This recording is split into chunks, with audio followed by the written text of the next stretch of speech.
Ya Bapak Ibu ya. Oke. Oke, selamat siang Bapak Ibu. Berjumpa lagi di kelas pasti paham investasi bersama CGS CIMB Sekuritas Indonesia. Oke Bapak Ibu, kali ini tema kita sangat menarik yaitu serba-serbi investasi saham bagi milenial dan Gen Z. Yang bersama nanti bersama Pak Edi Widiantoro selaku Retail Research Analis dari CGS CIMB Sekuritas Indonesia. Oh, sepertinya ini bukan Retail Research nih, tetapi dari Kepala Cabang Pondok Indah seperti itu Ya. dari Pondok Indah. Halo Pak Edi.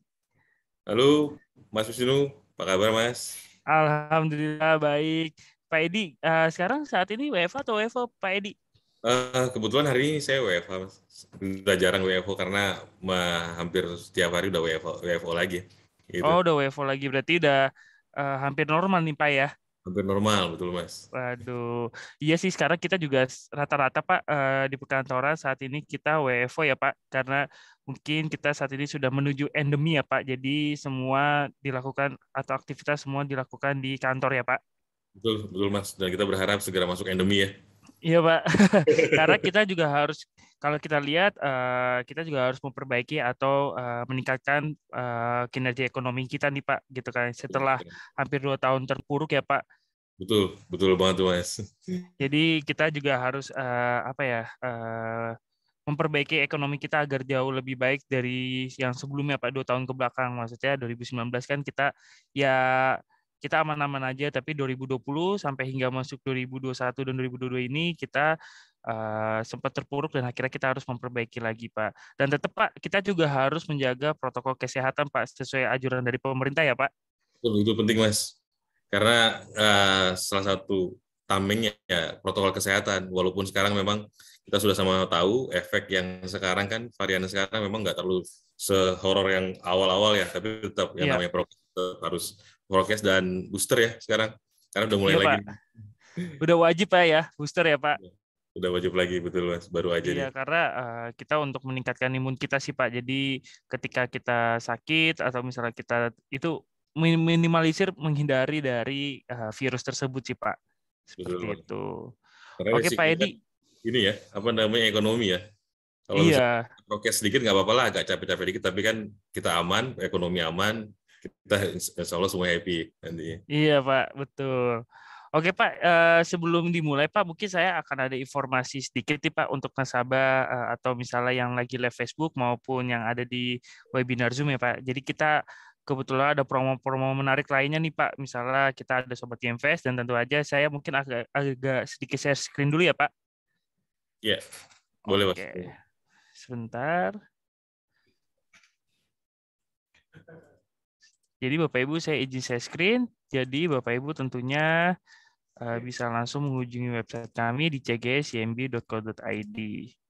Nah, seperti ini Bapak Ibu. Jadi kita ada program-program menarik lainnya dan kita juga saat ini sudah punya buat akun syariah ya Bapak Ibu ya. Jadi tentunya kita baru launching kemarin nih. Belum lama ini kita juga udah ada start your syariah investing journey with CGSMB at Trade Syariah. Tentunya Bapak Ibu bisa mentransaksikan saham tersebut dengan saham-saham pilihan yaitu saham syariah. Yang kedua, kita juga ada promo tentunya yang menarik sekali Bapak Ibu. Jadi ketika Bapak Ibu yang sudah menjadi nasabah atau yang belum menjadi nasabah tentunya jangan khawatir. Kita periodenya masih panjang Bapak Ibu untuk menjadi Sobat Genfest. Periodenya dari kapan? Dari tanggal 6 Juni sampai 15 Agustus 2022. Dan dapatkan untuk Bapak Ibu yang saat ini sudah menjadi Sobat Genfest, tentunya Bapak Ibu bisa mengajak teman-teman Bapak Ibu beserta keluarga untuk menjadi Sobat Genfest. Dan Bapak Ibu yang tentunya yang belum menjadi Sobat Gamefest, jangan khawatir Bapak Ibu, tentunya Bapak Ibu berkesempatan mendapatkan hingga 250.000 untuk Bapak Ibu yang baru menjadi Sobat Gamefest. Oke, Bapak Ibu, kita lihat langsung aja ya dengan klik di sini untuk info detailnya. Nah, di sini tentu aja Bapak Ibu yang saat ini sudah menjadi Sobat Coinvest dan pengen ngajakin keluarga dan kerabatnya, tentunya Bapak Ibu bisa memberikan link tersebut. Dan Bapak Ibu yang saat ini belum membuka account atau misalnya belum jadi Sobat Coinvest, tentunya Bapak Ibu bisa mendaftar di sini. Seperti itu Bapak Ibu. Dan tentunya Bapak Ibu bisa berkesempatan mendapatkan hingga 250.000 untuk Bapak Ibu yang belum membuka account. Dan Bapak Ibu yang merefreshingkan atau mengajak teman Bapak Ibu atau keluarga bisa mendapatkan hingga 750.000. Oke, Bapak Ibu, tentunya ada syarat dan ketentuannya dan Bapak Ibu bisa melihat di info detail seperti di sini. Dan di sini ada portofolio presentasi, tentunya Bapak Ibu bisa melihat dan mengecek syarat dan ketentuannya untuk yang saat ini Bapak Ibu belum menjadi Sobat GameFest, tentunya juga Bapak Ibu yang bisa mengajak teman atau keluarga Bapak Ibu untuk menjadi Sobat GameFest. Seperti itu Bapak Ibu. Dan tentunya Bapak Ibu jangan lupa untuk meng-vote kami ya di Asia Money Broker Pooling 2022 dan jangan lupa untuk vote CGSMB Sekuritas Indonesia. Dan bagi Bapak Ibu yang sudah meng-vote kami sangat menghargai dan berterima kasih atas dukungan yang Bapak Ibu berikan. Jadi bagi Bapak Ibu yang belum meng-vote, tentunya Bapak Ibu bisa kunjungi websitenya di bit.ly/vote-cgscmb 2022. Jadi jangan sampai ketinggalan nih. Terakhir untuk penutupan voting di tanggal 29 Juli 2022. Seperti itu Bapak Ibu. Dan tentunya Bapak Ibu yang ingin mengikuti edukasi kami lainnya atau misalnya ikut sekolah pasar modal, tentunya Bapak Ibu juga bisa mengikuti jadwal kelas edukasi kami. Nah, Bapak Ibu tentunya bisa mengikuti di sini ya Bapak Ibu ya. Sekolah pasar modal PNN, tentunya kita bersama IDX ya Bapak Ibu ya, dan tentunya jika Bapak Ibu minat, kita akan mengadakan di tanggal 28 Juli 2022 dan tentunya Bapak Ibu bisa langsung klik registrasi untuk mendaftar ya Bapak Ibu ya. Dan di sini Bapak Ibu tinggal isi aja nama lengkap, alamat email, nomor HP, seperti itu ya Bapak Ibu ya untuk ketentuannya. Dan tentunya Bapak Ibu di sini kita ada pembicara ya. Di sini ada Bapak Yusuf Adi Perdana dari Divisi Pengembang Pasar Bursa Efek Indonesia yang nanti akan membawakan terkait pasar modal Indonesia seperti itu. Jadi jangan terlewat Bapak Ibu. Jadi tentunya Bapak Ibu yang minat ingin mengikuti sekolah pasar modal kami, tentunya Bapak Ibu bisa langsung klik registrasi dan mengetik dan atau mengisi formnya itu seperti nama lengkap, alamat email dan nomor telepon dan segala macam. Seperti itu Bapak Ibu. Jadi jangan sampai terlewat karena kita tunggu di tanggal 28 Juli 2022. Seperti itu Bapak Ibu. Dan tentunya Bapak Ibu yang saat ini belum mempunyai akun, tentunya Bapak Ibu bisa langsung klik register di website kami. Oke. Nah, di sini Bapak Ibu, tentunya Bapak Ibu yang belum buka akun, tadi misalnya Bapak Ibu menjadi Sobat GameFest, bisa di link tersebut, tetapi Bapak Ibu juga bisa mengunjungi di website kami dengan klik register tadi ya. Dan tentunya Bapak Ibu bisa memasukkan alamat email, contoh ini email saya, untuk registrasi ya Bapak Ibu. Jadi ini email yang akan didaftarkan. Jadi Bapak Ibu akan mendapatkan user ID, password, dan PIN beserta informasi terkait finansial Bapak Ibu tentang di akun atau hasil transaksi Bapak Ibu di TC ya, mungkin yang biasa kita kenal atau trade confirmation. Tentunya alamat email ini yang akan terus dikirimkan ketika Bapak Ibu sudah mendaftarkan dan nanti Bapak Ibu akan dikirimkan terkait informasi-informasi terkait tentang transaksi Bapak Ibu atau event-event kami, kita akan kirimkan di melalui email tersebut. Dan tentunya Bapak Ibu bisa memasukkan kata sandinya ya. Dan jangan lupa untuk disamakan untuk kata sandinya. Dan Bapak Ibu langsung klik di sini. Lalu registrasi. Nanti Bapak Ibu akan mendapatkan konfirmasi order. Dan setelah dapat konfirmasi order, Bapak Ibu tinggal login lagi menggunakan email lagi dan memasukkan passwordnya kembali seperti itu.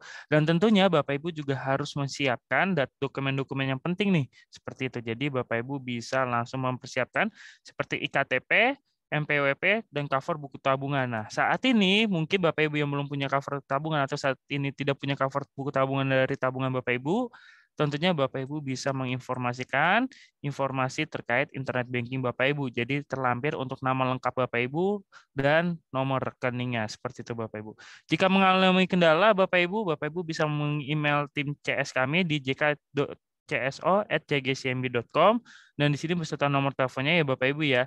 Dan kalau misalnya Bapak Ibu tidak mengalami kendala, Bapak Ibu akunnya bisa jadi di satu hari aja seperti itu. Jadi nggak perlu ribet, semua serba online Bapak Ibu. Jadi Bapak Ibu bisa membuka akun di CGSCMB Sekuritas Indonesia dengan satu sentuhan aja.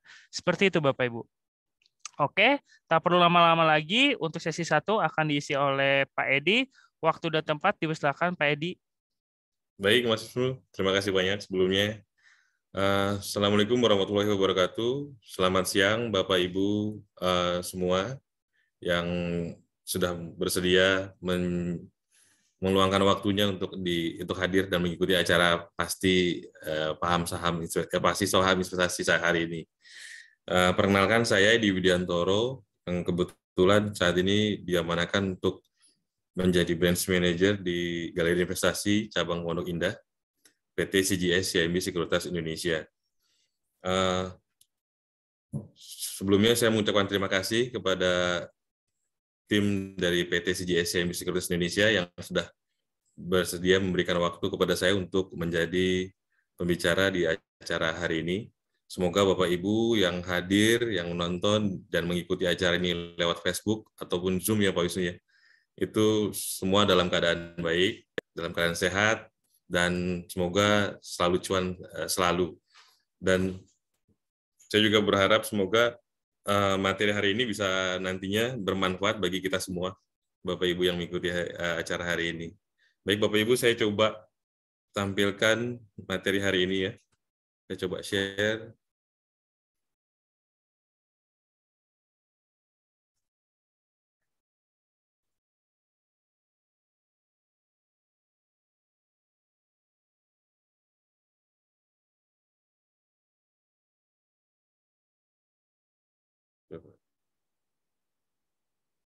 Sebentar ya Pak Wisnu. Udah muncul loh. Sudah muncul Pak untuk share screen-nya Pak. Oke. Oke.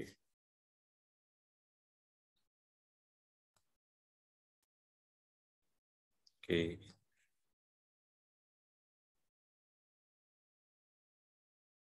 Bentar ya Mas. Oke. Topik materi hari ini adalah serba-serbi investasi saham bagi milenial dan Gen Z ya. Sebagaimana kita ketahui, Gen Z itu adalah Bapak Ibu yang saat ini berada di umur sekitar 26 tahun sampai 13 tahun ya. Gen Z itu biasanya memiliki karakteristik yang spesifik, yang cukup unik, di mana mereka biasanya cukup mudah untuk menerima segala perbedaan dan ketertarikan akan teknologi informasi itu cukup tinggi. Jadi dan saat ini juga PT CGS CIMB juga sudah memiliki tim digital tersendiri yang nanti bisa dapat membantu Bapak Ibu untuk lebih aktif atau bisa beraktif berinvestasi di PT CGS CIMB Sekuritas. Oke, untuk mempersingkat waktu Bapak Ibu, saya coba lanjut. Pertama, ada 4 poin ya. 4 poin yang akan kita bahas hari ini. Yang pertama, investasi saham untuk milenial itu pertama pentingnya investasi saham. Berikutnya nanti kita akan masuk ke materi studi kasus. Kita bandingkan antara investasi saham dengan menabung. Kemudian kita sedikit bahas mengenai kondisi market saat ini, biar Bapak Ibu bisa update, mungkin sedikit ada update dari saya mengenai kondisi market saat ini. Terakhir kita akan bahas sedikit mengenai analisis, salah satu metode analisis yang dapat digunakan untuk menganalisa saham dengan metode top-down analysis. Untuk yang pertama, saya coba mulai mengenai mindset differences ya, atau perbedaan pola pikir. Di sini saya tampilkan sumber dari Bapak Robert Kiyosaki, di mana ia membagi dua antara orang yang belum berhasil dan orang yang sudah berhasil. Kategorinya yang pertama, orang yang belum berhasil itu mindset-nya biasanya dia hanya berpikir gimana caranya ia untuk bisa belajar, bisa menjadi orang yang cerdas atau yang cerdik, dia bisa kuliah di tempat-tempat yang terbaik dengan harapan setelah nanti selesai kuliah, punya bekal yang cukup untuk masuk ke dunia kerja, dan berharap di dunia kerja itu nanti bisa join di perusahaan yang reputable dan perusahaan yang baik, dan nantinya akan mendapatkan penghasilan yang cukup baik. Tapi kalau menurut Bapak Robert Kiyosaki, orang yang berhasil itu adalah orang yang memiliki mindset gimana caranya suatu saat nanti orang kita bisa memiliki suatu bisnis atau perusahaan yang nantinya bisa mempekerjakan banyak orang, bisa memberdayakan orang-orang yang cerdas atau dan cerdik tadi untuk dibentuk di satu tim perusahaan, dan nanti perusahaan itu akan mereka bisa jalankan, dan orang yang berhasil tersebut bisa menikmati hasil dari kinerja perusahaan tersebut.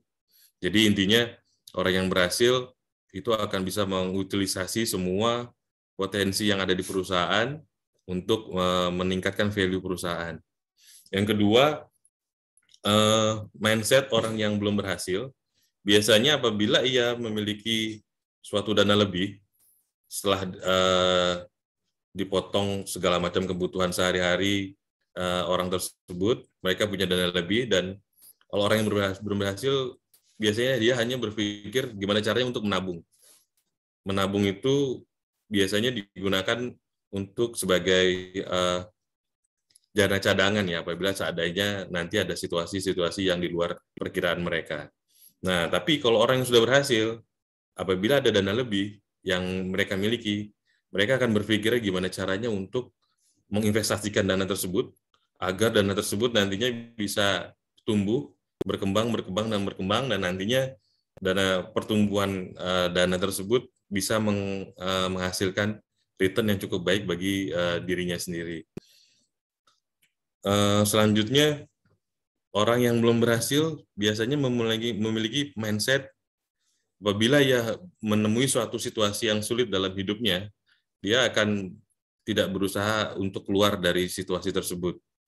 Dia cenderung akan menerima bahwa oh ya sudah, ini takdir dan saya menerima dengan baik dan coba bersabar. Tapi kalau menurut Robert Kiyosaki, orang yang sudah berhasil, ketika ia menemukan situasi sulit, dia akan berusaha untuk menjadikan situasi tersebut sebagai tantangan bagi mereka. Gimana caranya situasi sulit ini bisa ia lewati dan bisa dijadikan sebagai opportunity untuk mereka menjadi lebih baik dan melewati level-level kehidupan mereka yang sebelumnya. Sebagai contoh nih, kalau misalkan di market, pengalaman saya ya, tahun 2008, itu situasi marketnya, itu kan crash ya Mas Bime. Jadi, semua orang yang berinvestasi di saham itu relatif pada saat itu sudah out dari saham dan mereka menjual stay cash. Cuman waktu itu saya sedikit ya pengalaman, ada nasabah yang datang, justru dia melakukan pembelian saham secara besar-besaran. Nah, pada saat Agustus crash, September, Oktober itu market mulai bottoming, November dia masuk, dan di 2009, Januari atau Februari itu sekitaran itu marketnya rebound balik. Nah, ini salah satu ciri bahwa ketika menemukan situasi sulit, dia bukan berdiam diri, tapi berusaha untuk keluar dari situasi sulit tersebut. Gitu. Terus untuk yang selanjutnya, orang yang belum berhasil biasanya memiliki mindset dia hanya bekerja untuk mencari uang. Sedangkan orang yang sudah berhasil itu biasanya sudah memiliki konsep uang yang harus bekerja untuk dia. Jadi gimana caranya dia bisa menginvestasikan dana yang dia miliki untuk bisa dana tersebut diharapkan bisa menghasilkan return yang baik, dan nantinya itu akan berkembang terus, dan dari uang tersebut akan bisa menopang segala kebutuhan hidup dia yang di saat ini dan yang akan datang. Seperti itu. Selanjutnya saya akan tampilkan mengenai human fear and greed. Ini sebenarnya fear and greed adalah sifat dasar manusia ya, di mana pada umumnya manusia itu selalu diselimuti oleh perasaan takut akan kekurangan, akan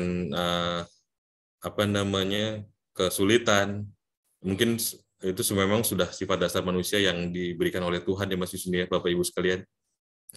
Oleh sebab itu, dan biasanya dengan adanya situasi rasa takut tersebut, orang mulai termotivasi nih untuk bekerja. Dengan dia bekerja, berharap dia akan mendapatkan penghasilan. Nah, mendapatkan penghasilan tersebut untuk memenuhi segala kebutuhan hidupnya. Namun, begitu sudah sampai ke level mendapatkan pekerjaan, mendapatkan penghasilan, dan sudah manusiawi juga, mulai muncul tuh yang namanya hasrat untuk membeli sesuatu yang mewah, entah itu rumah yang bagus, mobil yang mewah, atau handphone dan segala macam untuk menopang gaya hidup atau standar hidup mereka. Itu sebenarnya hal yang manusiawi ya, Mas Sunu, gitu. Berikutnya kita kenal yang namanya retreat. Retreat secara istilah adalah situasi yang digunakan untuk menggambarkan kondisi keuangan seseorang yang belum bebas keuangan. Nah, sebagai contoh nih, kalau situasi seperti ini, biasanya kita harus bangun tipikal orangnya adalah kita biasanya yang masih berusaha untuk pergi pagi ke kantor, berangkat kerja, terus mendapatkan gaji, terus gaji itu digunakan untuk membayar segala macam kebutuhan hidupnya, entah itu cicilan dan segala macam, dan juga untuk membeli segala kebutuhan hidup. Tapi pada saat di akhir bulan, seandainya dananya sudah dari penghasilan tersebut, dari penghasilan tersebut kurang, biasanya mereka mulai berhutang nih. Nah, sebenarnya ini masih termasuk kategori yang kurang baik ya Mas Yusni. Sebab itu pertanyaan yang perlu kita renungkan dalam situasi retreat ini adalah apakah kita masih mau hidup dalam jebakan retreat terus-menerus seperti ini? Terus yang kedua, berapa lama lagi kita masih mau dijebak dalam situasi retreat seperti ini, Bapak Ibu sekalian? Oleh sebab itu, jawabannya adalah mulailah saat ini, sejak dini kita mulai berpikir untuk melakukan investasi. Yang diharapkan nanti dengan investasi yang kita lakukan saat ini, investasi itu akan berkembang dan dapat menghasilkan return yang baik yang dapat bisa kita gunakan sebagai salah satu alternatif pendapatan kita di masa sekarang dan yang akan datang.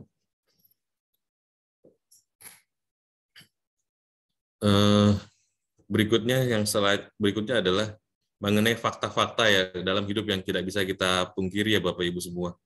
Pertama, fakta membuktikan bahwa setiap pekerjaan yang kita lakukan memiliki keterbatasan. Dalam hal ini saya akan coba bahas mengenai keterbatasan usia. Karena di Indonesia ini kan hampir semua pekerjaan itu memiliki batas usia pekerja ya sekitar 55 tahun rata-rata. Asumsi kita sudah tidak bekerja lagi, bagaimana pendapatan kita ke depan. Nah, dari sinilah kita mulai berpikir nih, seandainya nanti kita sudah memasuki usia pensiun, sudah tidak produktif lagi, di mana penghasilan juga sudah tidak ada lagi dari pekerjaan. Nah, ini gimana cara kita menyiasatinya nih Bapak Ibu semua. Oleh sebab itu, maka disarankan, saya juga mulai menyarankan Bapak Ibu semua, sejak ini diperlukan untuk berinvestasi. Supaya kita sudah pada saat nanti memasuki usia tidak produktif, ada investasi yang kita bisa andalkan, yang dapat menghasilkan return atau keuntungan yang paling tidak bisa menjaga standar hidup kita nih pada saat kita kerja, standar hidup kita sekian, dan pada saat kita pensiun, paling tidak terlalu jauh dari pada saat kita masih bekerja. Itulah salah satu kenapa kita harus mulai belajar investasi, memulai investasi sejak dini, dan pilihlah investasi-investasi yang sesuai dengan karakteristik Bapak Ibu sekalian. Dan saat ini kan kita juga di PT CGS Sekuritas ini menyediakan banyak instrumen investasi yang mungkin Bapak Ibu bisa pilih nantinya untuk berinvestasi. Selanjutnya di sini ada kuadran cash flow kuadran ya Bapak Ibu terkait profesi seseorang. Yang pertama kuadran E itu kita lihat adalah kuadran di mana seseorang masih aktif atau usia produktif, tapi dia masih di dalam kategori bekerja untuk uang, seperti pegawai-pegawai pada umumnya, Bapak Ibu semua. Pegawai ini biasanya dia hanya berusaha untuk bekerja, memberikan yang terbaik dalam profesinya, dalam pekerjaannya, berharap nanti penghasilan di akhir bulan dia dapat penghasilan yang cukup untuk memenuhi segala kebutuhan hidupnya. Yang berikutnya, level berikutnya adalah self-employee. Ini biasanya profesinya seperti artis atau tenaga ahli yang lain ya Bapak Ibu semua, di mana orang-orang yang dalam kuadran ini biasanya memiliki keahlian tertentu, dia bisa menjual jasa yang dia miliki untuk dapat mendatangkan honor atau bayaran yang cukup yang nantinya akan digunakan untuk memenuhi segala kebutuhan hidupnya. Nah, yang menarik nih mulai masuk ke kuadran B. Di sini contohnya adalah Pak Bill Gates ya, salah satu pendiri Microsoft.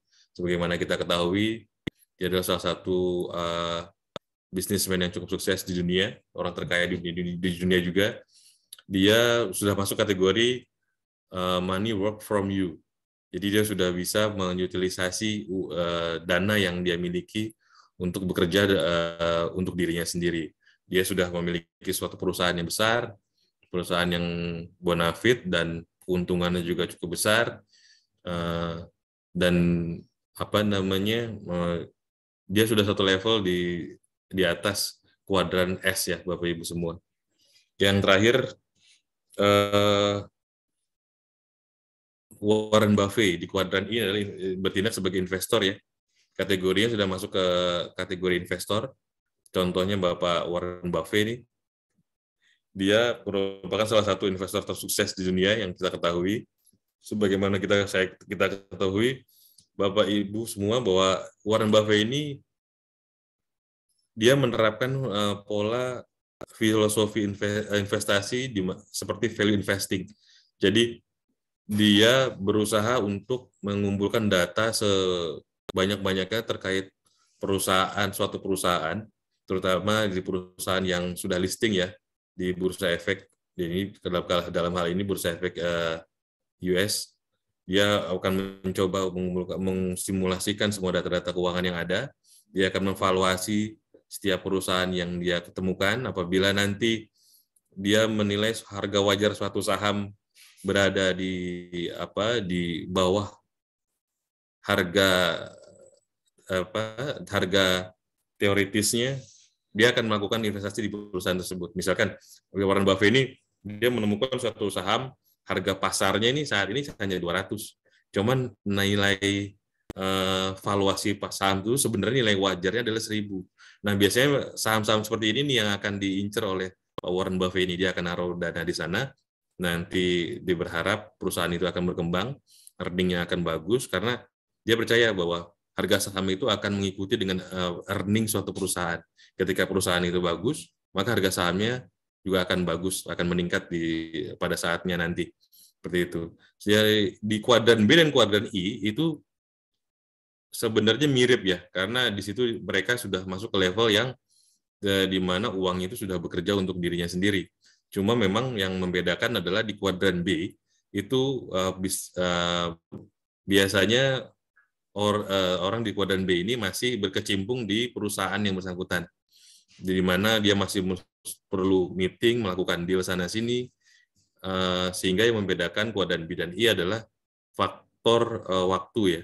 Kalau di kuadran I ini biasanya tipikalnya investor, dia hanya invest di suatu saham, setelah itu sahamnya bekerja dengan sendirinya, berharap sahamnya itu naik, dan ketika naik dia dapat capital gain, dan dia tidak perlu harus ke kantor, nggak harus mengurusi perusahaan, dan waktunya relatif lebih banyak orang-orang yang berada di kuadran I, seperti itu. Selanjutnya, nah ini Bapak Warren Buffett, pengusaha atau investor yang sebagaimana kita kenal. Dia juga dermawan asal Amerika yang merupakan ketua dan CEO dari Berkshire Hathaway. Ia dianggap salah satu investor yang paling sukses di dunia. Terus saat ini nih, menurut data Desember 2019, kekayaan bersih beliau sudah mencapai 88,9 miliar dolar. Dan dia termasuk dalam 4 orang terkaya di dunia. Ini perlu dicontoh ya teman-teman, semangatnya sebagai investor, walaupun saat ini sudah masuk usia senja, tapi dia masih tetap memiliki semangat untuk berinvestasi dengan maksimal, seperti itu. Terus saya akan bahas juga mengenai 4 basic investment mindset. Yang pertama, mindset investor itu biasanya investor yang terkategori memiliki keterbatasan waktu ya. Mereka memiliki modal. Cuman biasanya orang-orang seperti ini di kategori satu ini memiliki modal tapi tidak memiliki waktu atau pengetahuan yang cukup terkait dunia investasi. Jadi cenderung investor-investor yang di kategori satu ini mereka akan menyerahkan dananya dan ditempatkan di suatu instrumen investasi yang dikelola oleh orang lain. Salah satu contohnya mereka biasanya membeli instrumen reksadana. Terus cuma ada sedikit kekurangan dari mindset investor yang tipe satu ini ya, teman-teman Bapak Ibu semua. Karena biasanya apabila dia menyerahkan dananya ke pihak tertentu itu biasanya hasilnya tidak maksimal ketimbang dia melakukan investasi secara sendiri. Dan di dunia pasar modal, khususnya di saham ya, Bapak Ibu semua, kita menganut filosofi di mana suatu instrumen investasi yang menjanjikan return yang tinggi itu selalu akan berbanding lurus dengan tingkat risiko. Jadi apabila risikonya tinggi, pasti peluang return-nya juga tinggi, dan itu akan selalu seperti itu. Yang kedua adalah investor yang tidak mau belajar untuk berinvestasi. Biasanya investor-investor yang seperti ini memiliki mindset yang tidak percaya diri dan kadang berpikir sulit untuk belajar hal-hal baru atau hal yang didapat sehingga hasil investasi yang didapat tidak sebanding dengan yang diusahakan. Ini sebenarnya harus kita hindari ya Bapak Ibu ya, karena kita saat ini untuk belajar itu harus terus belajar sampai kapanpun demi mengembangkan pengetahuan kita. Terus yang ketiga, investor yang berpikir mereka belum cukup uang untuk melakukan investasi. Ini sebenarnya sangat salah ya Bapak Ibu. Karena sebagaimana kita ketahui, di PT CGS SMB Sekuritas saat ini aja, apabila Bapak Ibu ada yang berencana untuk melakukan investasi saham, itu cukup dengan membuka rekening efek dan rekening dana investor, dan berapapun dana yang Bapak Ibu punya saat ini, itu bisa Bapak langsung investasikan. Jadi nggak harus menunggu dana yang sampai sekian yang cukup besar, nggak perlu Bapak Ibu. Sekarang sudah sangat mudah dan sudah sangat gampang untuk melakukan investasi saham tanpa harus memperhatikan kecukupan dana yang harus besar atau kecil terlebih dahulu, seperti itu. Terus yang ketiga adalah investor yang sedang belajar dan telah belajar untuk berinvestasi. Mereka biasanya sadar akan mistos dalam berinvestasi itu bahwa hanya orang-orang expert yang akan dapat berinvestasi. Ini sebenarnya kurang tepat. Yang kedua, ketika tidak bisa, dan biasanya mereka berpikiran kita tidak mungkin bisa mengalahkan market. Ini juga kurang tepat Bapak Ibu sekalian. Sebagai contoh, di PT CGS SMB Sekuritas saat ini dilengkapi atau nasabah bisa didampingi oleh sales yang akan dapat mengarahkan Bapak Ibu untuk berinvestasi, melakukan pemilihan saham yang baik, dengan didukung oleh tim riset yang juga cukup mumpuni, karena setiap bulan kita ada pilihan-pilihan saham yang direkomendasikan untuk Bapak Ibu nasabah PT CGS SMB Sekuritas, yang hasilnya sampai saat ini luar biasa. Setiap kali akhir bulan, kita itu tarik return di saham-saham pilihan PT teman-teman riset CGS SMB Sekuritas itu selalu hasilnya di atas kinerja market. Jadi untuk Bapak Ibu yang masih berpikiran hanya orang expert yang bisa berinvestasi, itu sebenarnya salah ya. Begitu ya Pak Wisnu ya? Betul Pak, betul. Betul. Nah, kita kan selama ini juga ada panduan guidance buat nasabah ya, agar Bapak Ibu bisa memilih saham-saham yang kita rekomendasikan, yang tepat, dan berharap untuk bisa menghasilkan return yang cukup baik. Gitu. Oke, selanjutnya saya akan bahas mengenai konsep inflasi. Inflasi itu adalah suatu situasi di mana nilai uang di suatu negara, nilai uang di satu negara itu mengalami penurunan. Penurunan ini disebabkan adanya kenaikan harga-harga barang yang terjadi di suatu negara tersebut. Ini sebagaimana saya ambil contoh di bagian kanan atas ya, itu data tahun 2009 sampai tahun 2019 nih. Di sini kelihatan bahwa bunga tabungan di perbankan itu hanya menghasilkan 1,74%. Sedangkan inflasi yang terjadi di negara kita selama 2009 sampai 2019 itu sebesar 4,58%. Artinya ada selisih minus 2,84%. Ini menggambarkan bahwa Bapak Ibu apabila memiliki dana dan hanya ditempatkan di instrumen tabungan, itu secara nilai dana yang Bapak Ibu miliki itu menurun sebenarnya. Ini dari contoh ini sebenarnya bisa kelihatan dengan jelas bahwa ada selisih inflasi dan besaran imbal hasil dari produk tabungan di perbankan. Oleh sebab itu, nah ini satu contoh lagi nih. Tahun 2010, ini sebelah kiri bawah ya Bapak Ibu ya, itu harga mie instan ya, kalau nggak salah mie instan itu sekitar 1.100. Namun di tahun 2020 sudah masuk ke harga 2.600. Artinya naiknya sudah lebih dari 2 kali lipat. Jadi inilah yang dimaksud dengan konsep inflasi, di mana terjadinya penurunan nilai mata uang disebabkan oleh terjadinya kenaikan harga-harga barang di suatu negara. Selanjutnya, pertanyaan yang muncul di benak kita adalah, apa nih solusinya untuk menyiasati inflasi yang terjadi? Solusinya adalah mulailah sejak dini saat ini Bapak Ibu untuk melakukan investasi, karena investasi saat ini sudah sangat mudah, sangat gampang. Bapak Ibu bisa melakukan pembukaan rekening efek, bisa dari mana aja, dari rumah juga bisa, dan begitu sudah jadi rekening efeknya, sudah bisa melakukan investasi. Jadi nggak ada lagi tuh istilah untuk menunda investasi ya Bapak Ibu semua. Oke. Satu lagi saya kasih ilustrasi buat Bapak Ibu semua mengenai investasi yang umum ya yang ada di Indonesia.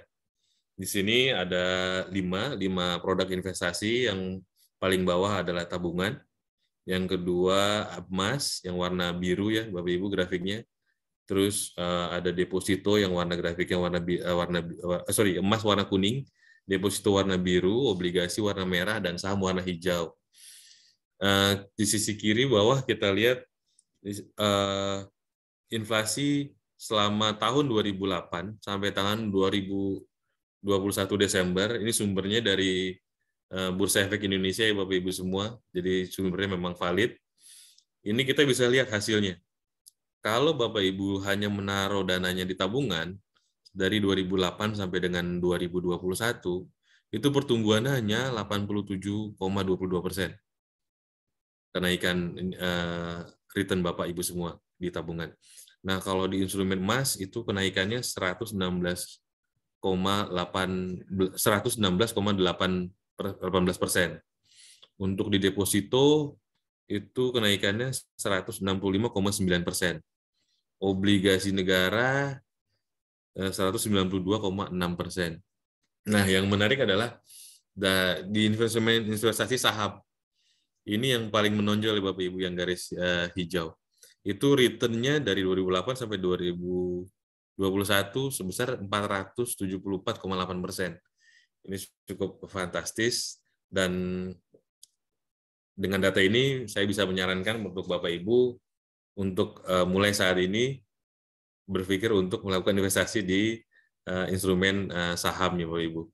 Tentunya untuk mulai investasi Bapak Ibu harus memilih partner yang tepat sebagai partner Bapak Ibu dalam berinvestasi, dan PT CGS SMB Sekuritas merupakan salah satu perusahaan yang tepat buat Bapak Ibu berinvestasi menjadi partner Bapak Ibu ya untuk berinvestasi di saham.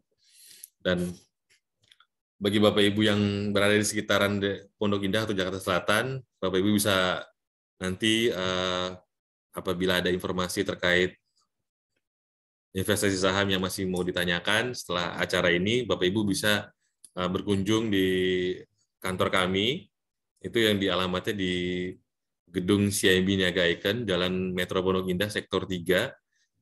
tepatnya lokasinya itu dekat sekali dengan Pondok Indah Mall ya Bapak Ibu semua. Jadi Bapak Ibu bisa datang apabila punya waktu, datang ke sini, nanti kita bisa arahkan Bapak Ibu untuk berinvestasi saham yang benar. Dan setelah itu apabila Bapak Ibu ingin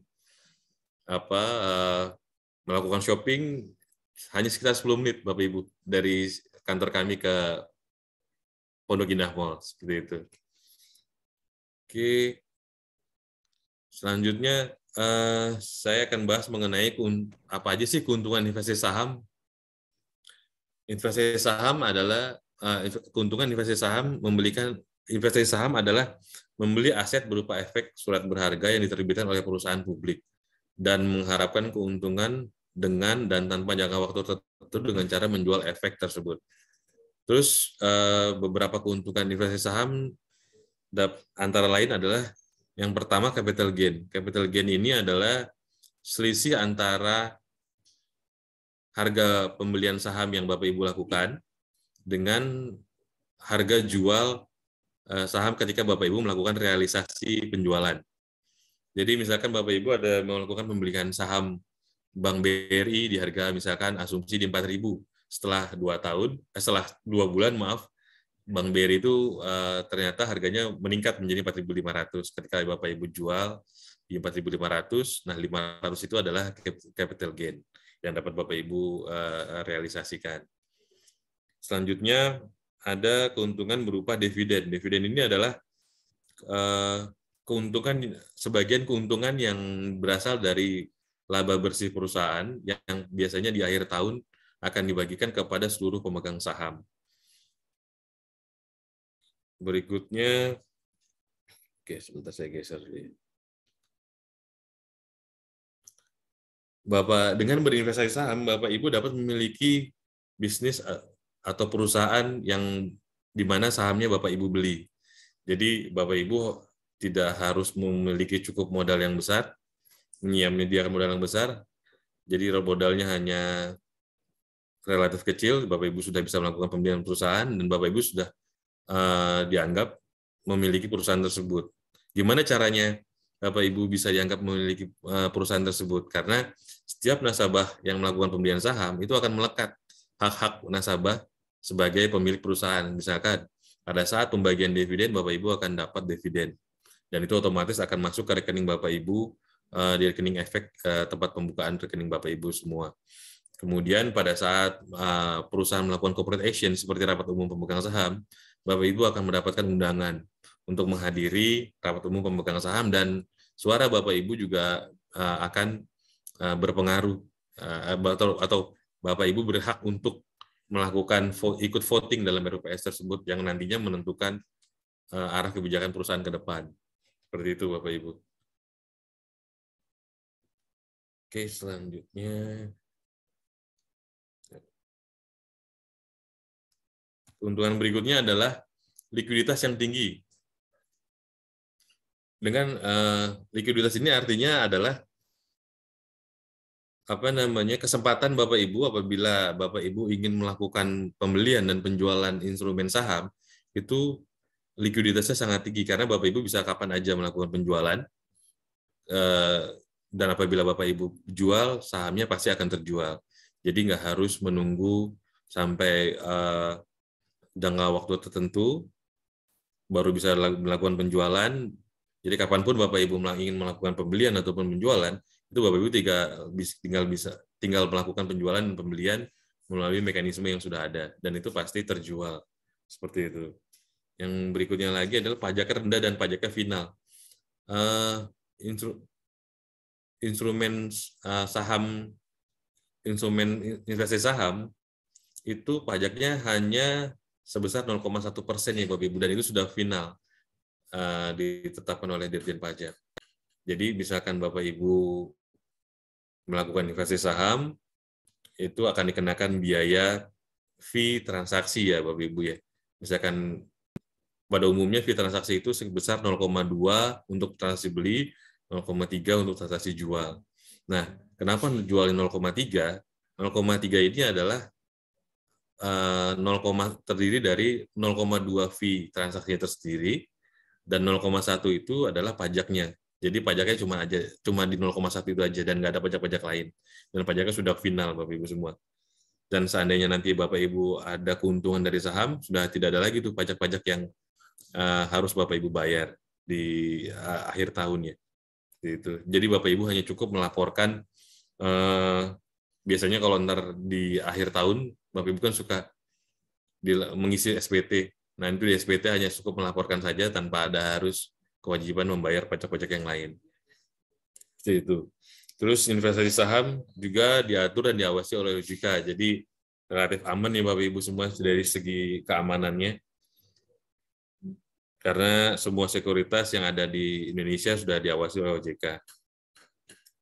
Oke, yang selanjutnya adalah apa itu saham? Secara harfiah, saham adalah bukti kepemilikan suatu perseroan atau perusahaan yang merupakan klaim atas penghasilan dan kekayaan perseroan. Terus, untuk melakukan pembelian saham saat ini, di Bursa Efek Indonesia minimal 1 lot ya Bapak Ibu ya.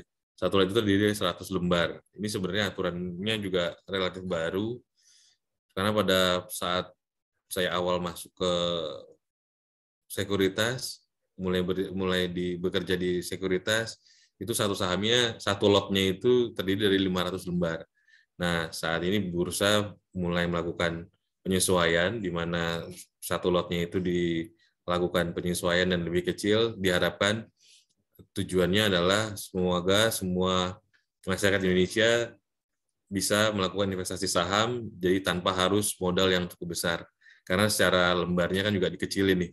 Gitu. Jadi semoga sahamnya naik, berharap sih bursa mungkin harapan bursa ke depan bisa menggait lebih banyak lagi nasabah ya yang berinvestasi di saham. Seperti itu. Terus konsep dasar saham. Di sini saya kasih ilustrasi Pak Bejo berniat memiliki usaha bakso dan perlu modal sekitar 8 juta. Namun Pak Bejo hanya memiliki dana sekitar 1 juta. Gimana caranya untuk memulai usaha tersebut? Caranya adalah Pak Bejo mengajak 7 teman lainnya bersama-sama untuk menanamkan modal untuk berbisnis bakso tersebut, sehingga setiap orang dalam usaha bakso memiliki kepemilikan saham sebesar 1 juta. Kemudian usaha Pak Bejo tersebut berkembang pada waktu tertentu sehingga nilainya jadi sekitar 16 juta. Nilai saham Pak Bejo dan teman-teman pun naik 2 kali lipat. Dan kemudian Pak Bejo dan teman-temannya bisa melakukan penjualan sebagian atau seluruh saham yang dimiliki oleh teman-teman tersebut kepada orang lain. Jadi seperti itu ya Bapak Ibu konsep kepemilikan saham, investasi saham ya. Next, kita bahas mengenai pertumbuhan saham blue chip dalam jangka panjang. Ini saya ambil ilustrasinya saham Bank BCA ya Bapak Ibu semua ya. Ini tahun 2000 BCA melakukan initial public offering atau IPO, yaitu melakukan pencatatan atau penjualan saham perdana Bank BCA di tahun 2020 ke publik. Tahun 2000 ke publik ya. Jumlah IPO-nya saat itu sebanyak 662,4 juta lembar saham. Harga penawarannya di 1.400. Sehingga kapitalisasi pasar saat IPO itu sebanyak 927,36 miliar. Nah, pada 21 April tahun 2022, harga saham BCA sudah menjadi 7.850 per lembar saham. Coba kita bandingkan Bapak Ibu, ini perkembangannya cukup signifikan ya, ini sih gede banget ya kenaikannya. Karena memang secara jangka panjang ini membuktikan saham-saham yang berfundamental bagus, yang dikategorikan blue chip, itu pasti akan mengalami pertumbuhan harga yang cukup signifikan. Ini kalau kita lihat saham BCA, asumsi sudah memasukkan faktor stock split ya Bapak Ibu ya, karena saham BCA pernah dilakukan stock split, di mana satu lembarnya itu dipecah menjadi 5, jadi yang orang memiliki saham BCA sebelum stock split sebanyak 1 lembar, itu akan menjadi 5 lembar. Nah, didapat kapitalisasinya, Ini kalau kita setarakan saham BCA tanpa stock split, itu yang tadinya saat IPO 1.400, sekarang tahun 2021 April tahun 2022 itu sudah meningkat menjadi 39.250. Ini perkembangannya sangat signifikan ya, atau selama 20 tahun itu kenaikannya setara dengan 24.178 kali. Nah, ini salah satu kisah sukses ya dari investasi saham. Contohnya di saham BCA. Jadi kalau Bapak Ibu ada yang pernah beli, atau Bapak Ibu atau saudara Bapak Ibu ada yang pernah beli saat IPO, harganya 1.400, saat ini setara dengan di April 2022 setara dengan 39.250 per lembar sahamnya. Ini pertumbuhannya cukup signifikan nih Bapak Ibu ya. Selanjutnya saya akan bahas mengenai investment by age ya. Di sini ada 4 kategori investasi berdasarkan usia. Yang pertama usia 20 sampai dengan 30 tahun. Pada usia ini biasanya orang memiliki kebutuhan yang paling dominan adalah kebutuhan yang paling mendominasi dan menahan biaya, yakni seperti kebutuhan untuk menikah dan kebutuhan untuk mendapatkan tempat tinggal. Disarankan Bapak Ibu yang berada di usia ini untuk melakukan investasi itu sebesar 60-70% dari total penghasilan per bulan. Karena di usia-usia ini biasanya kebutuhannya belum terlalu banyak dibanding dengan usia-usia yang akan datang. Dan selanjutnya usia 30-40 tahun, biasanya Bapak Ibu mulai memikirkan biaya kebutuhan anak, biaya persalinan, biaya asuransi, ini mulai meningkat nih, biaya kebutuhan hidup. Jadi di orang-orang yang berada di usia ini disarankan sudah melakukan investasi, alokasinya itu mulai agak dikecilkan ya, antara 30-50% dari total penghasilan yang didapat. Selanjutnya ketika usia 40-50 tahun, nah ini biasanya kebanyakan orang mulai mengalami masa-masa jenuh bekerja dan ingin membangun usaha sendiri. Berarti mulai muncul lagi nih kebutuhan untuk modal usaha. Dan disarankan di usia yang 40-50 tahun ini, alokasi investasinya adalah sebesar 20 sampai dengan 30% dari total investasi. Karena sifatnya hanya untuk menyempurnakan aset-aset yang saat ini sudah ada. Seperti itu. Terus ketika usia 50 tahun ke atas, biasanya ini sudah masuki usia pensiun dan kebutuhan hidupnya juga sudah mulai sedikit ya. Jadi alokasi investasinya disarankan sekitar 10-20%. Seperti itu. Terus kita masuk ke pokok bahasan mengenai think like an owner. Jadi ketika kita investasi di saham, tujuannya adalah untuk mendapatkan profit. Profit itu mau profit cepat atau lambat itu intinya kita harus mendapatkan profit. Dan seandainya melakukan dalam beberapa kasus bisa saja terjadi kita melakukan penjualan saham terlalu cepat karena kita berspekulasi akan ada koreksi di nilai saham saat ketika jatuh. Namun kalau kita berpikir sebagai owner, itu adalah kita berpikir untuk gimana caranya kita untuk mengembangkan pendapatan perusahaan. Gitu. Jadi kalau owner selalu berpikir gimana caranya untuk meningkatkan pendapatan dari tahun ke tahun. Dan dia selalu percaya bahwa harga saham itu akan menyesuaikan dengan earning perusahaan tersebut. Jadi dia nggak terlalu fokus dengan kenaikan harga saham dalam jangka waktu cepat. Intinya adalah perusahaan itu menghasilkan earning yang bagus, dan ketika bagus pasti dengan sendirinya harga saham itu akan naik. Seperti itu Bapak Ibu. Selanjutnya kita masuk ke materi studi kasus. Kita coba melihat perbedaan antara investasi saham dengan menabung. Yang pertama, studi kasus ada asumsi ya, ada seorang bernama Pak Anto berusia 31 tahun. penghasilannya 15 juta per bulan, sudah dipotong sudah berkeluarga, dan kemudian Pak Anto ini mulai berinvestasi nih Bapak Ibu. Dari sebesar 13% dari penghasilan dia diinvestasikan sejak awal Januari 2018. Dia menginvestasikan di dua produk, di dua instrumen ya.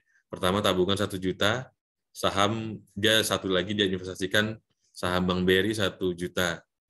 Asumsi selama 2018 sampai dengan 2021, Pak Anto ini tidak melakukan realisasi terhadap investasinya. Ini Bapak Ibu bisa kita lihat selama tahun 2008 sampai dengan 2021, hasil investasinya adalah seperti ini. Tabungan itu menghasilkan dana sekitar 48 juta 98.128. Artinya selama 4 tahun ini ada return 0,2%. Keuntungan yang didapat hanya sebesar 98.128.000. Ini selama 4 tahun ya Bapak Ibu ya. Kalau di tabungan tuh returnnya kira-kira seperti ini. Asumsi setiap bulannya 1 juta per bulan selama 4 tahun. Sebentar Bapak Ibu.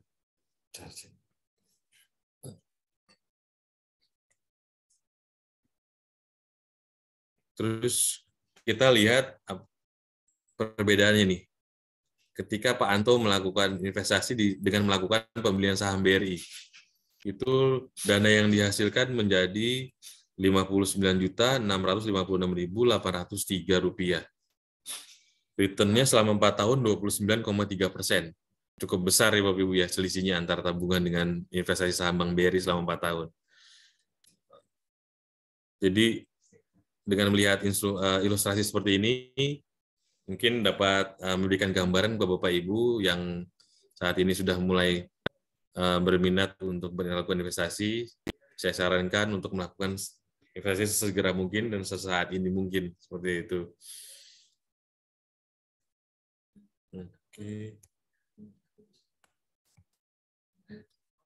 Oke, sekarang saya coba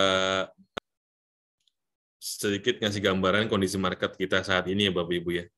Yang pertama, saya akan masuk ke faktor-faktor apa sih yang mempengaruhi pergerakan kondisi market kita. Yang pertama adalah kenaikan harga komoditas. Kenaikan harga komoditas ini cukup berpengaruh terhadap pergerakan market kita ya Bapak Ibu, IHSG yang kita sebut ya. Karena sebagian di market kita itu banyak sekali perusahaan-perusahaan yang memiliki core bisnisnya di sektor komoditas seperti batu bara, oil, gas, nikel, dan timah. Dan itu perusahaan tersebut pada tahun 2022 sekitar pertengahan Februari, pada saat terjadinya perang antara Rusia dan Ukraina, itu menyebabkan harga-harga komoditas melambung tinggi ya Bapak Ibu ya. Dan itu sangat berpengaruh positif sih sebenarnya ke bursa, ke pergerakan market kita. Yang kedua adalah potensi kenaikan inflasi. Nah, inflasi ini sebenarnya dampaknya negatif ya bagi pergerakan IHSG kita. Karena ketika inflasi tinggi di suatu negara, maka akan berpengaruh kepada pertumbuhan ekonomi di suatu negara yang jadi tertekan. Seperti itu. Yang ketiga adalah risiko kenaikan suku bunga. Nah, suku bunga ini dan inflasi sebenarnya dua hal yang negatif buat kenaikan suku bunga dan potensi kenaikan inflasi. Sebenarnya dua-duanya itu memiliki dampak yang negatif kepada pergerakan bursa saham Indonesia. Karena ketika suku bunga naik, itu akan berpengaruh kepada naiknya suku bunga penyaluran kredit perbankan.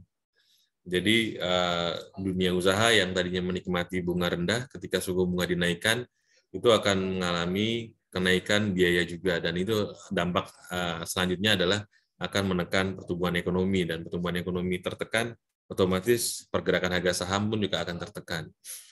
Yang keempat adalah yang mempengaruhi market kita adalah inflow asing ke pasar equity di Indonesia. Sebagaimana kita ketahui,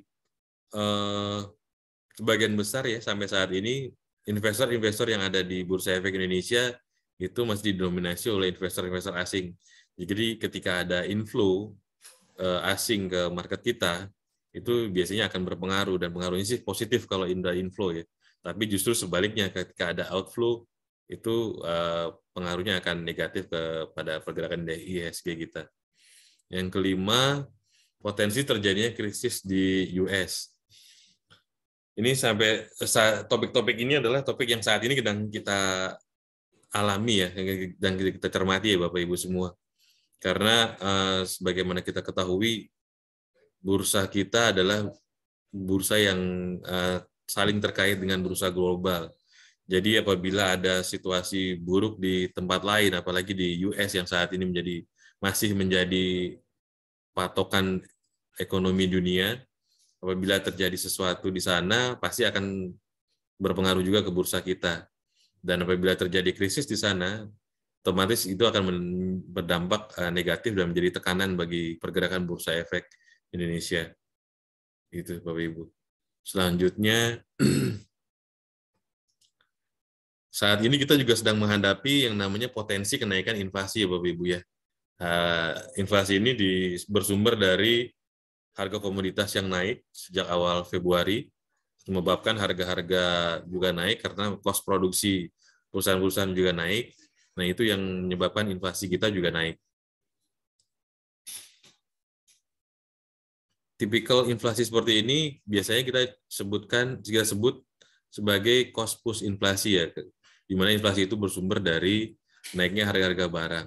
Cuma sedikit nih Bapak Ibu saya share ada good news ya dari sumber yang saya dapat dari teman-teman di riset, bahwa saat ini pemerintah berkomitmen nih untuk tidak menaikkan harga Pertalite, harga gas LPG yang 3 kg, dan juga listrik yang di bawah 3.000 volt ampere hingga akhir 2022.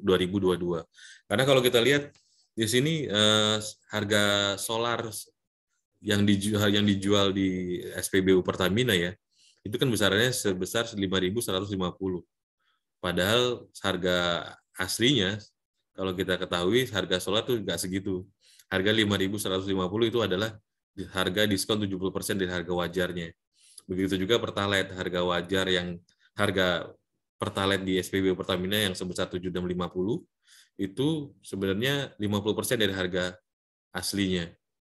Tapi pemerintah berusaha untuk mensubsidi dua komponen ini sama gas 3 kg, mungkin tujuannya adalah untuk menjaga daya beli masyarakat di Bapak Ibu semua.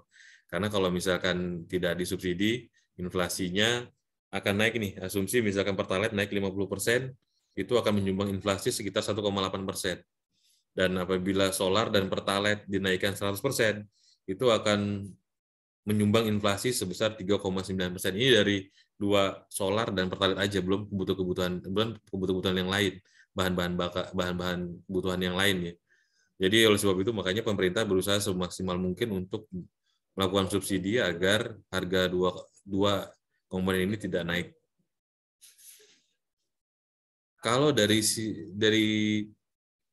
forecast inflasi dari tim riset CGS SMB Sekuritas untuk tahun ini itu sebesar 3,5% ya sampai akhir tahun Bapak Ibu semua.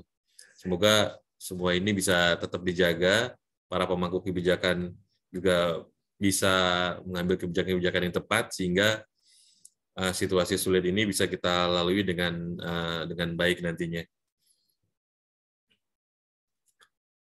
Berikutnya kita akan bahas mengenai risiko kenaikan tingkat suku bunga.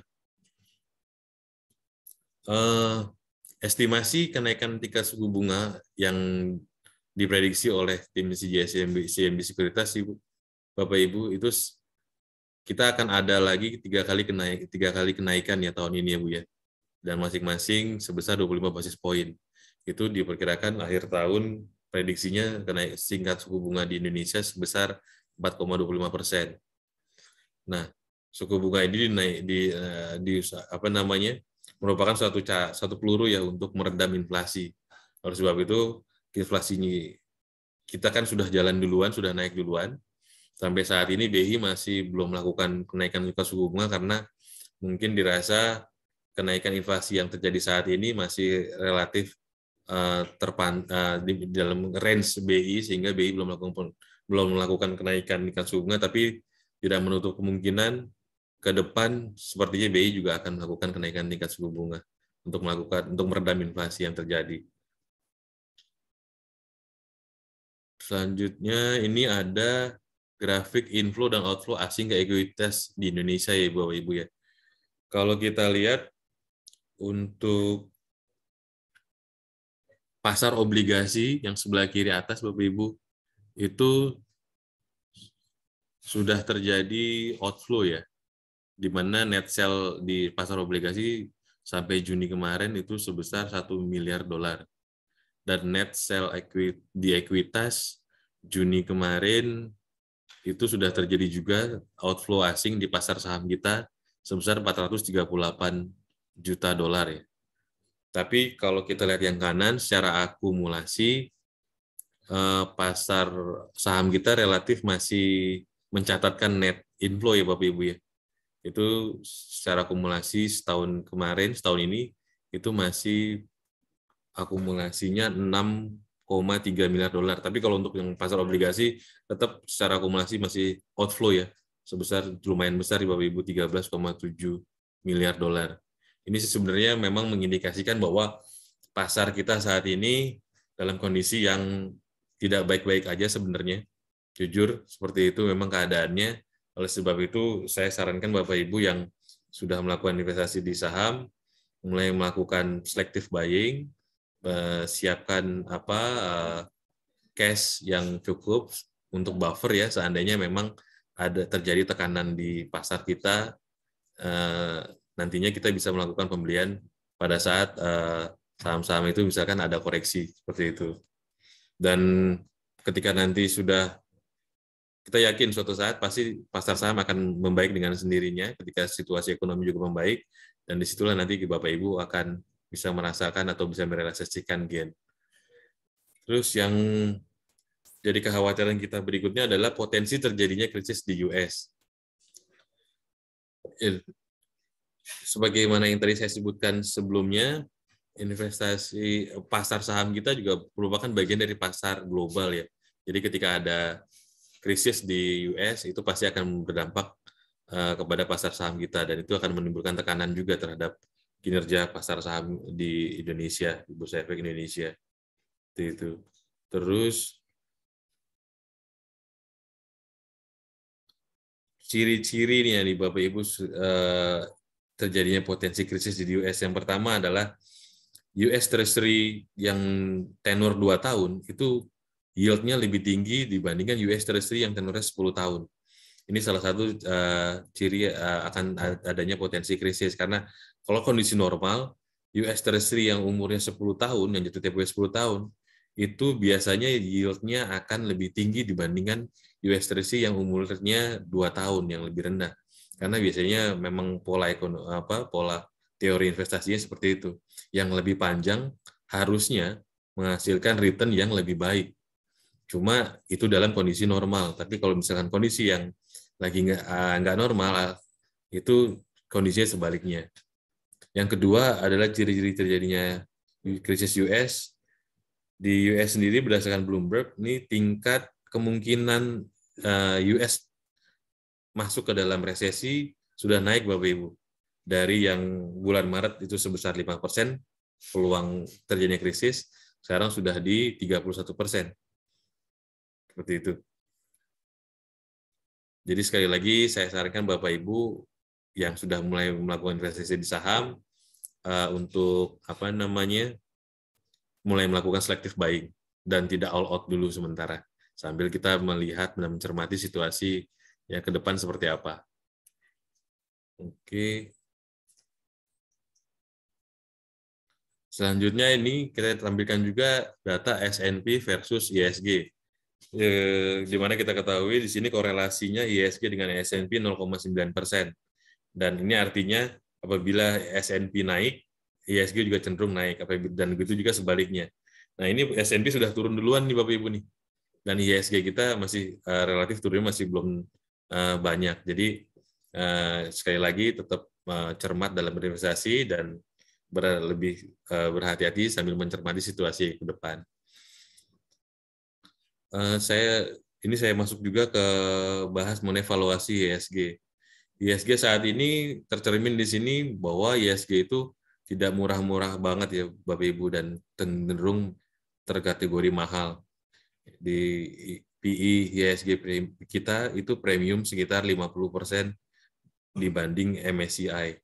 Dan pada saat booming komoditi di tahun 2005 sama dengan 2007 dan 2009, 2011 saat booming komoditi itu historicalnya peaknya indeks kita premium di 52% dan 50%, 55%. Ini saat ini relatively persis. Indeks kita itu saat mirip seperti kondisi pada saat peak komoditi di tahun 2005 dan 2007. Seperti itu. Selanjutnya, saya sedikit kasih tampilan mengenai view teknikal ISG ya Bapak Ibu ya. Secara teknikal juga ISG kita itu memiliki support di 6.600 yang pertama, support yang kedua di 6.500. Resistennya 6.970 dan resisten keduanya 7.350. Ya, kita sudah berapa kali mencoba untuk tes support di 6.500, namun alhamdulillah sampai saat ini masih berhasil bertahan di atas 6.500, karena apabila support 6.500 ini tembus, itu akan ada potensi untuk turun lebih dalam lagi. Tapi kalau misalkan tetap mampu bertahan di 6.500, maka ISG kita secara teknikal akan berpotensi untuk rebound sampai ke 6.970 ke arah resistennya. Berikutnya,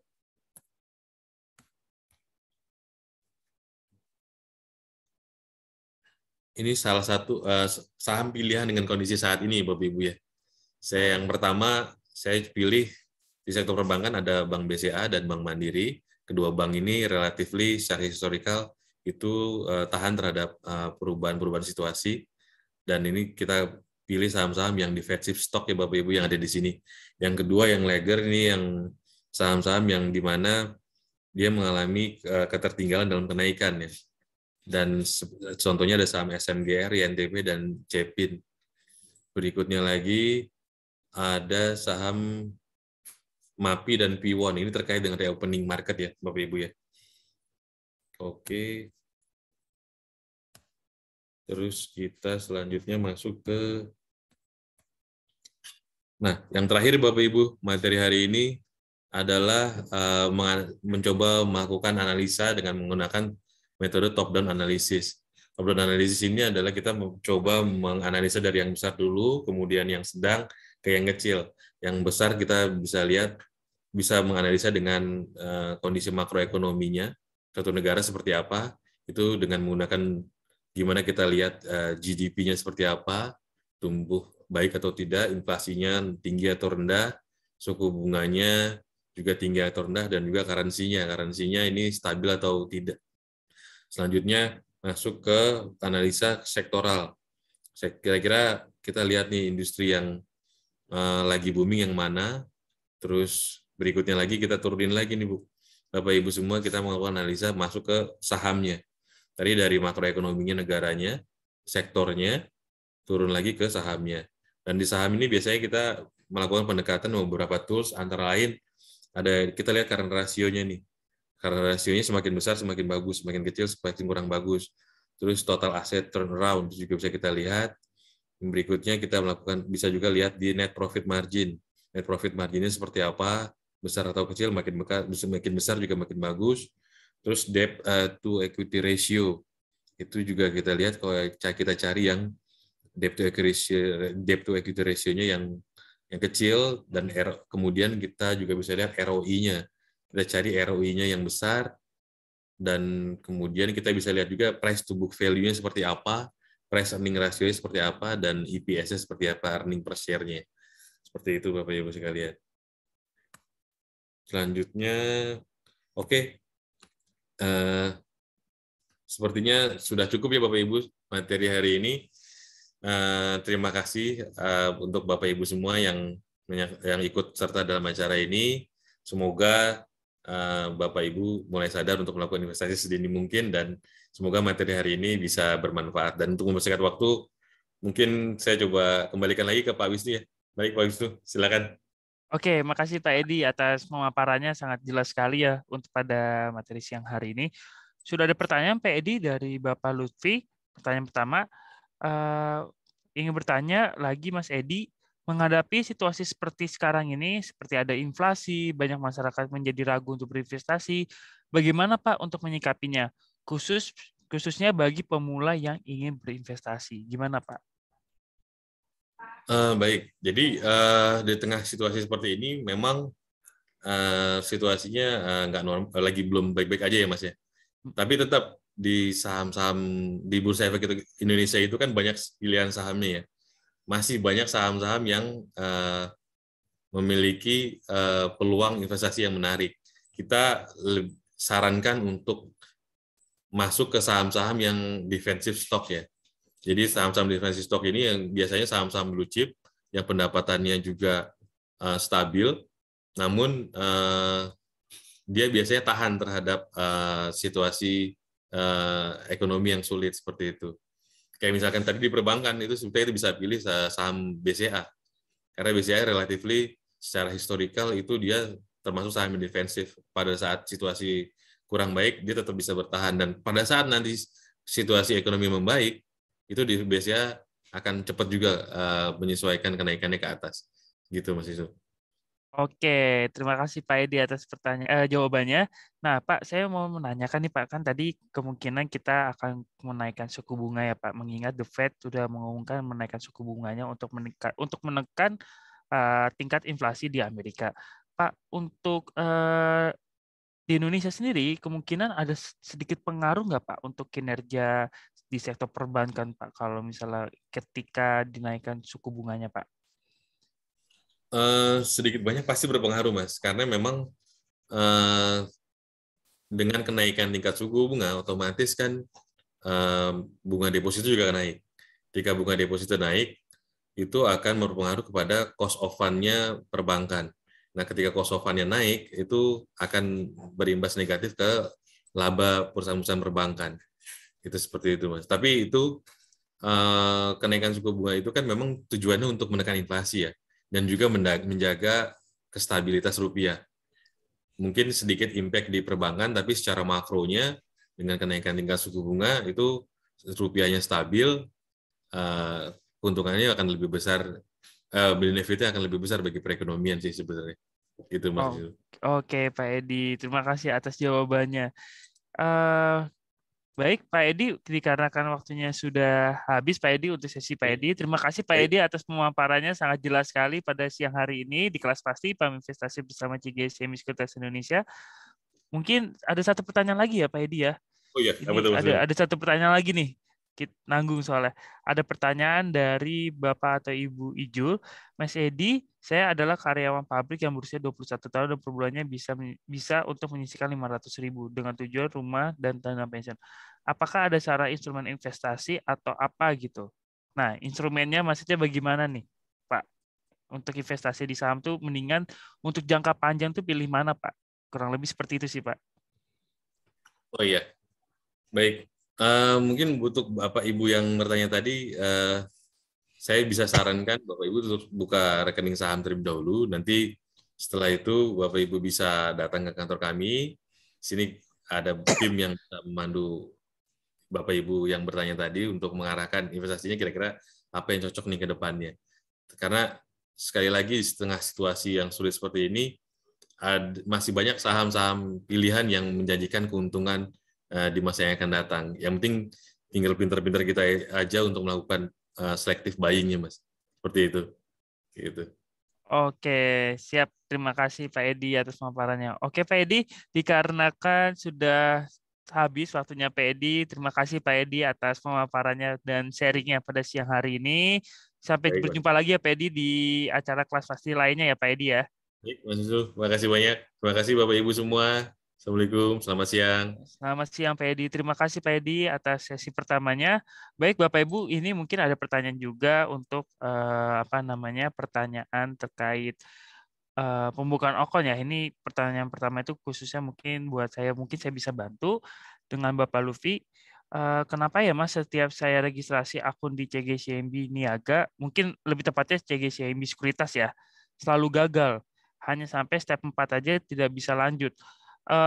Beberapa faktor sih Pak, mungkin karena Bapak atau Ibu Lutfi mungkin jaringannya kurang stabil, mungkin Bapak Ibu boleh mengecek jaringan Bapak Ibu apakah stabil atau tidak di kawasan Bapak Ibu atau di rumah Bapak Ibu, atau Bapak Ibu bisa, untuk saran kami untuk clear cache atau misalnya menghapus histori terlebih dahulu, lalu menghapus tab-tab yang lain ya. Kalau misalnya melalui browser, lalu cukup menggunakan atau misalnya cukup membuka tab untuk membuka registrasi. Seperti aja sih Pak Lutfi untuk sarannya. Nah nanti Bapak Ibu misalnya seandainya punya pertanyaan lebih lanjut, tadi kita sudah share juga ya, sudah tampilkan untuk menghubungi tim CS kami untuk membantu Bapak Ibu semua untuk membuka akun di CGCMB Sekuritas Indonesia. Seperti itu Pak Lutfi. Terima kasih. Oke, Bapak Ibu, mungkin saya akan share screen ya. Mungkin kalau kemarin melalui PowerPoint, mungkin saya akan share screen bagaimana cara menggunakan CGCMB iTrade atau CGCMB dari aplikasi dari kita, seperti itu Bapak Ibu. Dan kebetulan mungkin Bapak Ibu saat ini sudah mendengar atau Bapak Ibu saat ini sudah menjadi nasabah yang sudah menggunakan aplikasi terbaru dari kami, seperti itu Bapak Ibu. Dan tentunya kita akan share screen Bapak Ibu untuk cara menggunakan aplikasi CGCMB iTrade dalam bentuk mobile. Mungkin saya izin share screen Bapak Ibu. Nah, seperti ini Bapak Ibu untuk cara menggunakan aplikasi kami, dan tentunya Bapak Ibu yang mempunyai pertanyaan bisa langsung tanyakan langsung di kolom Q&A yang tersedia Bapak Ibu ya. Jadi kita bersifat sharing aja Bapak Ibu. Apabila Bapak Ibu punya pertanyaan langsung aja ditanyakan di kolom Q&A. Nah, seperti ini Bapak Ibu untuk ketika Bapak Ibu pertama kali login ya. Pertama kali login dan Bapak Ibu bisa masukkan user ID-nya. Ketika Bapak Ibu sudah selesai registrasi, tentunya nanti Bapak Ibu akan dikirimkan melalui email seperti user ID, password, beserta PIN. Seperti itu Bapak Ibu. Dan tentunya Bapak Ibu bisa langsung masukkan PIN saja. Dan tentunya Bapak Ibu bisa meremember me. Jadi ketika Bapak Ibu sudah log out, Bapak Ibu tidak perlu repot-repot lagi untuk mengetik user ID-nya, atau ketika login lagi tidak perlu repot-repot lagi memasukkan PIN. Tentunya Bapak Ibu bisa langsung memasukkan password-nya aja, seperti itu Bapak Ibu. Lalu Bapak Ibu bisa login. Ini tampilan ini adalah untuk ketika Bapak Ibu menggunakan aplikasi mobile ya. Jadi seperti ini kurang lebih tampilannya Bapak Ibu. Nah, seperti ini Bapak Ibu untuk tampilan di mobile. Mungkin agak sedikit lemot ya, karena mungkin jaringannya seperti itu Bapak Ibu. Nah, di sini tertampil untuk komposit atau IDX atau IHSG pada hari ini. Jadi seperti ini kelihatan juga ya Bapak Ibu ya. Di sini ada penurunan dari IHSG pada siang hari ini sampai penutupan market nanti. Dan di sini juga tertampil untuk top stock ya Bapak Ibu ya. Jadi di sini tertampil untuk top gainers atau saham-saham yang kenaikannya cukup signifikan, dan di sini ada top loser, saham-saham yang sedang turun atau downtrendnya secara signifikan. Di sini ada indeks juga. Di sini ada running trade Bapak Ibu. Jadi di sini ketika running trade itu terbuka atau misalnya running trade itu berjalan, di sini ada beberapa saham yang ibaratnya naik atau turunnya atau yang sudah done, seperti itu Bapak Ibu. Di sini juga ada global market summary yang tentunya Bapak Ibu bisa melihat. Dan di sini ada all broker Bapak Ibu. Jadi biasanya kode broker yang Bapak Ibu mungkin saat ini ketahui adalah sedang ditutup ya Bapak Ibu. Sudah ditutup untuk penutupan kode saham di saat jam market, seperti itu Bapak Ibu. Dan nanti di bursa akan mengirimkan sekitar jam 5 untuk pengupdatean kode broker, seperti itu Bapak Ibu. Namun di aplikasi kami saat ini kita sedang pengembangan Bapak Ibu. Jadi untuk kode broker saat ini top broker itu belum terlihat, seperti itu Bapak Ibu. Jadi mohon ditunggu karena kita sedang pengembangan dari sistem ya. Seperti itu Bapak Ibu. Dan tentunya Bapak Ibu bisa mengecek di sini ada portofolio juga ya. Jadi di sini kita terlihat ada beberapa saham di portofolio. Di sini ada saham Sido, di sini ada saham Bukalapak, seperti itu Bapak Ibu. Dan di sini ada unrealized profit-nya atau total keuntungan dengan atau total kerugian dari secara keseluruhan dari portofolio Bapak Ibu. Dan di sini ada portofolio value, yaitu total keseluruhan dalam bentuk value dari portofolio Bapak Ibu. Jadi di sini kita lihat di sini ada saham Sido yang dengan total value-nya adalah 96.000 dan di sini ada saham Buka dengan total value-nya 25.800. Maka portofolio value-nya sebesar 121.800. Mohon maaf Bapak Ibu. Di sini ada account summary Bapak Ibu. Nah, di sini tertampil untuk buying power-nya ya Bapak Ibu ya. Jadi di sini buying power itu sebesar 710.495 yang berarti ketika Bapak Ibu melakukan deposit dana sebesar 1 juta, maka buying power-nya itu adalah 1 juta seperti itu Bapak Ibu. Ketika Bapak Ibu melakukan deposit dana sebesar 1 juta, maka buying power Bapak Ibu sebesar 5 juta seperti itu. Karena buying power itu adalah 5 kali dana cash yang ada di portofolio. Seperti itu Bapak Ibu. Jadi itu adalah buying power adalah 5 kali dana cash yang tersedia di portofolio seperti itu Bapak Ibu. Jadi di sini ada holding market value yaitu sama seperti portofolio value seperti itu Bapak Ibu. Jadi di sini ada 121.100 yang berarti Bapak Ibu memiliki portofolio atau aset di saham sebesar 121.100.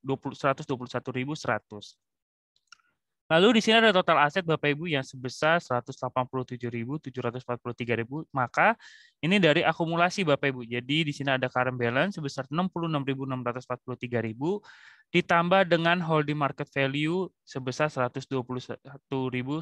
Maka total aset yang Bapak Ibu miliki sebesar 187.743.000. Seperti itu Bapak Ibu. Lalu di sini ada available cash balance Bapak Ibu. Jadi ini adalah acuan ketika Bapak Ibu ingin melakukan penarikan dana seperti itu. Ketika Bapak Ibu misalnya mau melakukan penarikan dana 100.000, acuannya Bapak Ibu adalah di available cash balance. Dan tentunya Bapak Ibu bisa menarik keseluruhan dana Bapak Ibu di portofolio atau di RDN seperti itu Bapak Ibu.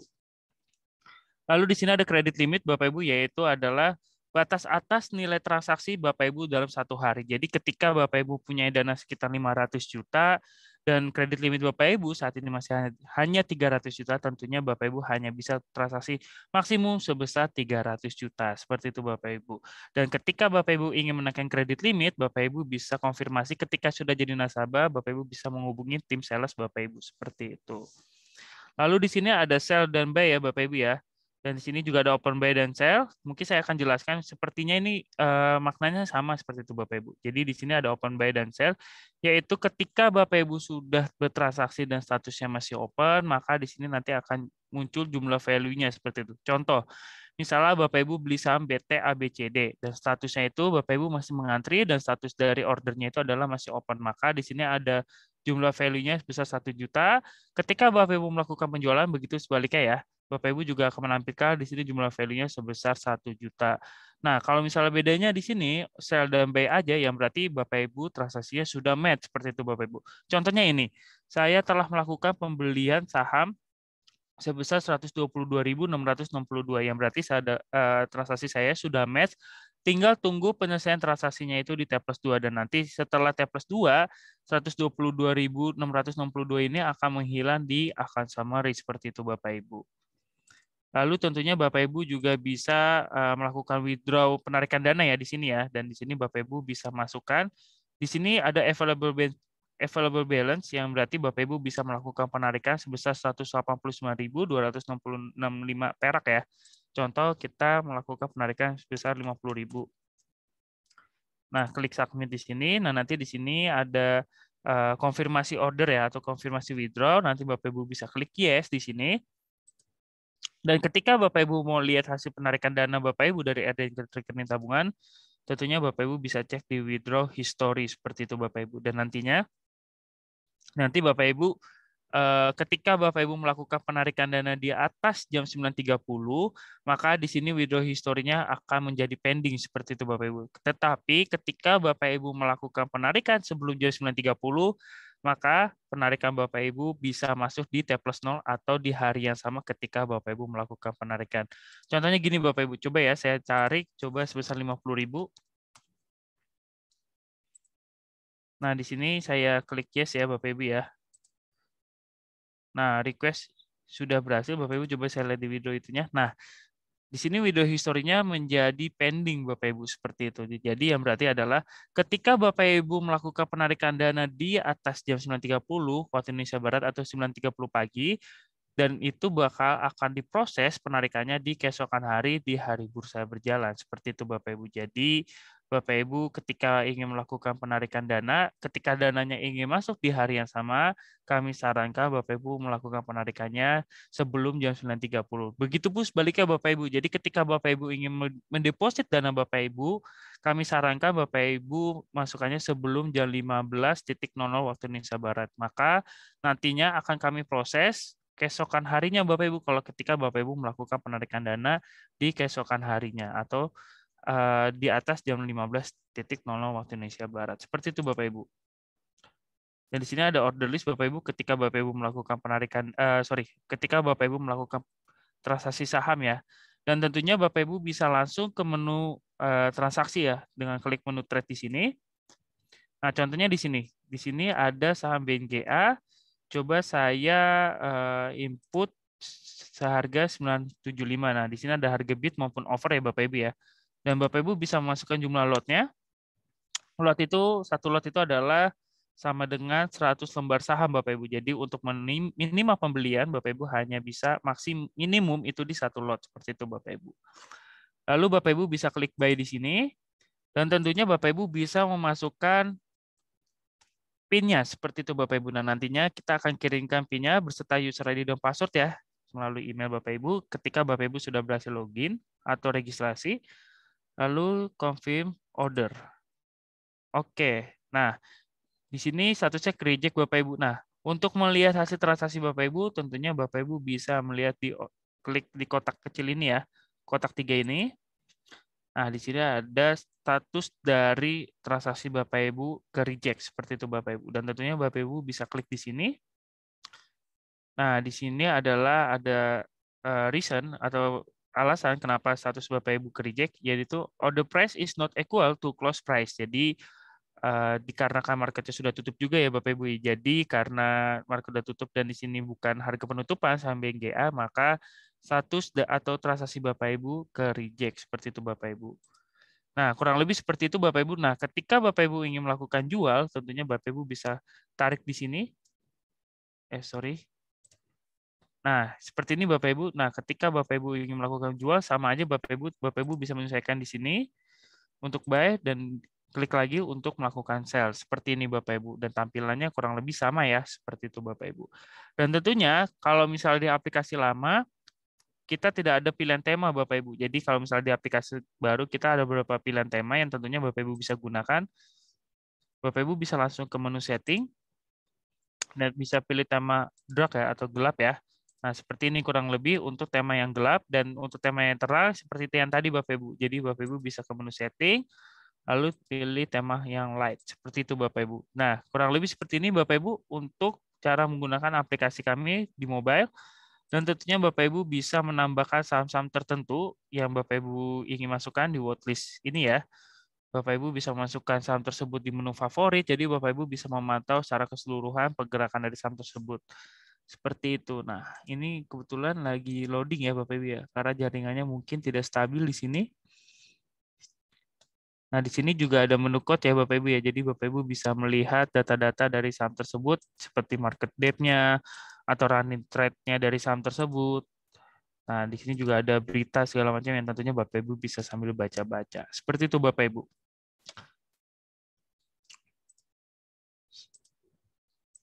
Oke, coba saya ke menu watchlist ini nggak bisa ya. Mungkin karena di sini saya menampilkannya mobile, tapi saya menggunakan laptop seperti itu Bapak Ibu. Coba saya refresh lagi. Nah, ketika Bapak Ibu mau remember me, tentunya Bapak Ibu tidak perlu repot-repot memasukkan user ID kembali seperti itu. Coba saya login kembali ya Bapak Ibu ya.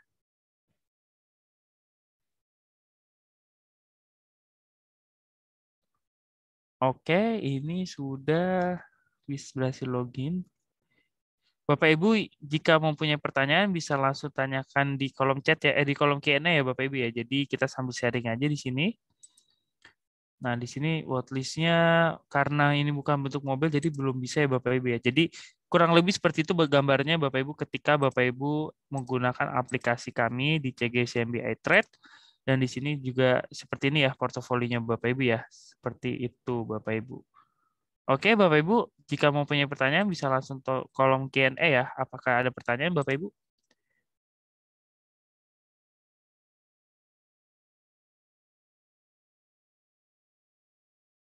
Ada pertanyaan juga nih tadi mungkin dari Bapak atau Ibu Sari, Bapak atau Ibu Sari ya. Bisa nggak online, nggak usah datang ke kantor? Sebenarnya bisa Bu untuk melakukan registrasi melalui online ya. Tadi saya sudah menampilkan, mungkin saya akan tampilkan kembali ya Bapak Ibu ya untuk registrasi melalui online. Sebentar.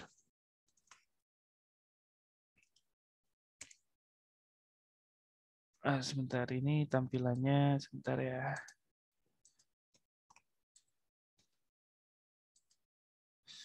Sebentar, saya akan share screen Bapak Ibu untuk pembukaan secara online ya.